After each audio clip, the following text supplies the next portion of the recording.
Hello everyone, তোমরা কে কে আছো যে বাজার করতে পছন্দ করো আমার মতো? আমার তো ভীষণ ভালো লাগে বাজার করতে। অনেক দিন এরকম বাজারে এসে কাঁচা বাজার করা হয়নি, তো আজকে চলে আসলাম। টিএল অনেক ব্যস্ত, যার জন্য আমি নিজেই বাজার করতে চলে আসলাম। এসে এখানে প্রথমে আমি ডিম কিনছিলাম, আর ওদিকে টিএল মুদি বাজারে বাজার করতেছিল, আর এদিকে আমি কাঁচা সবজি কিনতে চলে আসি।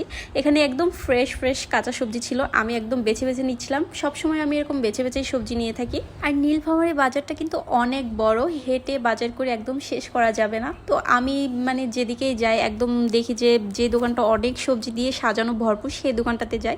তো সবজি বাজার করা হয়ে গেলে আমি মাছের বাজারে চলে আসি। এখানে আমি নদীর মাছ খুঁজতেছিলাম, কিন্তু কোনো নদীর মাছ ছিল না।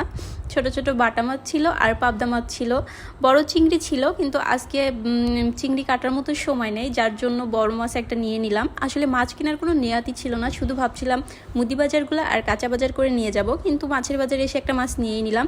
এদিকে তো ওনার মাছ কাটা দেখে আমি অবাক, ওরা এত জোরে জোরে মাছ কাটতে পারে, আর বটিটা কি পরিমাণ ধারালো, যদি হাত কেটে যায়। আমি অবাক হয়ে দেখছিলাম ওদের মাছ কাটাটা। মাছ মুরগি যেটাই কিনি সবসময় আমরা বাজার থেকে কেটে নিয়ে যাই। বাবু এখন অনেক ছোট, যার জন্য আমার অনেক কষ্ট হয়। তো টিএলও সবসময় এরকম বাজার থেকে যদি মাছ মুরগি কেনে সেও কেটে নিয়ে যায়।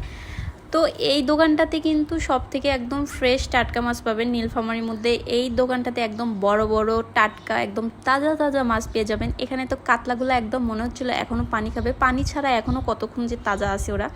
অলরেডি আমি কিন্তু সকালে বের হয়েছিলাম 9টারও পরে, প্রায় 9:30 বেজে গিয়েছিল, কিন্তু বাজার করতে করতে 10টা বেজে যায়, তাও মাছগুলো তাজা ছিল। আর মাছের বাজারে কিন্তু অনেক সকাল সকাল মাছ চলে আসে। তো এদিকে বাসায় এসে আমি সবজিগুলো গুছিয়ে নিচ্ছিলাম। প্রায় কয়েক রকমের সবজি নিয়েছি, সবগুলোই অল্প অল্প করে নিয়েছি। এগুলোই আমাদের জন্য অনেক হয়ে যাবে। আজকের মতো ভিডিওটা এই পর্যন্ত। নেক্সট ভিডিও নিয়ে আবারও চলে আসবো, সবাই পাশে থাকবেন। আল্লাহ হাফিজ।